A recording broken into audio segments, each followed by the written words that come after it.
What's going on, everybody? It's KRYPTONIAN SAIYAN here, bringing you guys another review for Black Clover Chapter 357. And now that Chapter 357 is done in the books, we gotta pour out a little liquor and spark one up for the homie Captain Jack, because we might have just lost a real one in this new chapter, because Jack used what he claims is going to be his final slash to deliver a wide-ranging and landscape-altering attack that, by Morgan's own words, had it hit him, would have absolutely killed him. He might not have gone out the way that he wanted to, taking Morgan with him, but if this is indeed the end for Jack, he clearly went down swinging. So with my initial thoughts out of the way, let's back things up and let's dive into the recap portion of the review itself. So the chapter opens up with Lucius smiling at Yuno's attack, not intimidated by the display of magic power that he's seeing, and giving off every bit of the final boss vibes that he has by taking his sweet time to assess Yuno's attack while he holds it, and states that while this is powerful magic, due to him absorbing Lucifer, attacks on Yuno's level cannot reach him, and that Yuno eventually won't be able to maintain this level of mana output, which in that moment made it clear that Yuno, while his growth might have been impressive, he's missing quite a few experience points to be able to make up this fight into something that Lucius is going to be concerned with the level of magic he's using, which means that for as valiant of an effort that Yuno has made, he's eventually going to fall, and Lucius lets him know at his best, all he's managed to do is prolong the suffering, which yikes. Anytime your final villain is dropping bars like that, either they got some mean hidden powers and abilities they haven't busted out yet, or you made a huge mistake skipping all the side quests before rushing in to fight the final boss, which is looking like Yuno might be in over his head. However, when we look at these panels even closer, there's a few things we can take away from this. One thing of note is due to how the paladins themselves are created. The question of can Saint Stage magic actually do harm to paladins is something that I'm beginning to question right now. Like, we know that Lucius is just that much stronger than Yuno. Everyone pretty much agrees with that, but we've seen in the past what Saint Stage can do to devils. But with the paladins, due to how they're created, it's something I'm curious to see whether or not it's gonna be that same effect. Regardless, Lucius is still as cocky as ever, and that smile against Yuno is telling, because he doesn't see him as a threat that Yuno believes himself to be. Perhaps if Yuno had gotten stronger than he currently is, he could have taken advantage of the edge that his star magic gives him in this battle against Lucius, but Lucius' words are very telling. Yuno is eventually going to run out of gas here. Now, it's also very telling that Lucius in this moment sought to block the attack by Yuno. He didn't try to tank it, which does at least give Yuno some hope if you think about it, because that means that the attack connects, it might have been able to do some damage to Lucius. We've seen Tabata do this very subtle foreshadowing in the past. For instance, Dante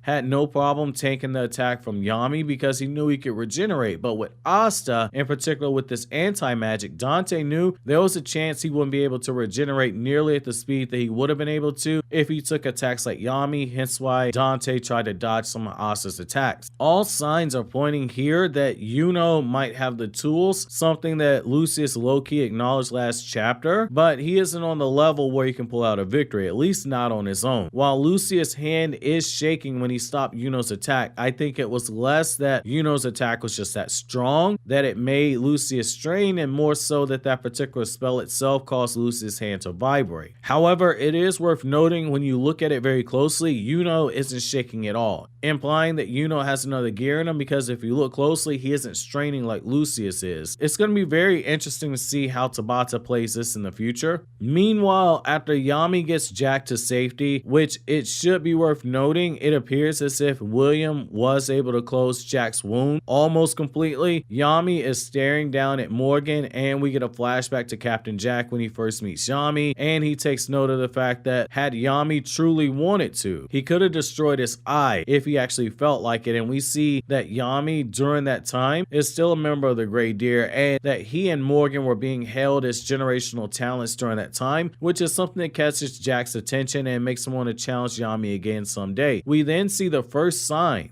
of what can only be a rival boost in fact, where Jack is stubbornly picking himself up from near death and is refusing to be protected by Yami of all people, and as Jack recalls all his trials and tribulations in the form of a flashback up until this point in time, slashing away at everything in his path with blood oozing out of his mouth, Jack prepares one final attack right when Morgan sends a blast he says will kill Yami and Jack, but Jack not only manages to cut through it, but he also slashes through some of the angels in the sky, and he even manages to to split a huge chunk of the kingdom in half in the process with this attack with a display of power that is so insane that even Yami had to step back and give the man mad props for what it was he just saw. And even Morgan admits that had that attack landed, it would have killed him as well. And it's in that moment that Yami concedes something that we've all known ever since we saw Morgan, which is that this is no longer the Morgan who Yami once knew. And now Yami, upon seeing not just Jack fall, but potentially seeing Mereoleona pushed as well, because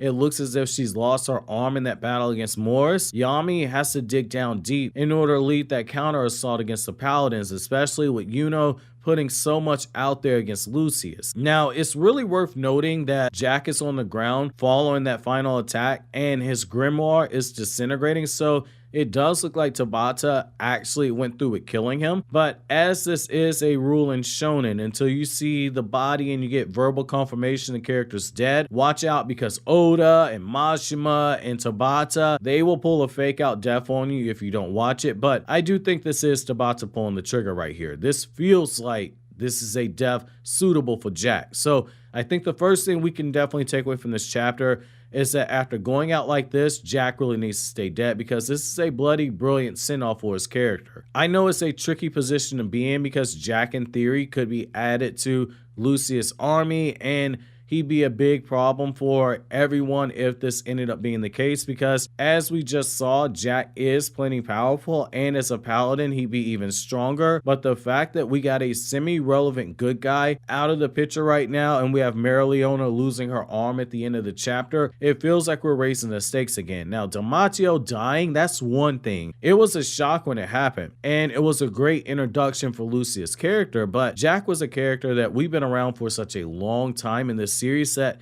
this could definitely work if he stays dead. Now, to look at the other side of that though, it's actually kind of scary when you think about it, because Jack is already really strong. But imagine what he does with another power up and he doesn't have to worry about holding back. We might see Jack become Jack the Ripper of all the paladins if this does end up happening, because Lucius would likely make him a paladin at some point because of that enormous magic power that he possesses. Now, the next thing is due to Mereoleona losing her arm in this chapter. It's likely whatever Tabata has cooking up for in this coming chapter is really about to be good, because to this date, I don't believe she's ever put on a bad fight in the series. But my question is, will this be before or will this be after Yami versus Morgan? Because there is so much potential set up for this to have a really big emotional payoff. We saw the relationship with Yami and Morgan in the past before, and we're seeing more of the signs of it right now. The idea of Yami fighting a brother he's got those strong bonds with, it could make for another very well done battle in the series, especially if we consider the contrasting of light versus dark magic, the combinations of attacks that we could see, and the contrast in the art. It has the potential to be one of the more aesthetically pleasing fights in this arc so far, but that's really going to depend on how far Tabata pushes the envelope in the actual artwork. The question here though is, given Morgan's line at the end of the chapter, do you think if Jack is dead, we're going to see more heroes fall, or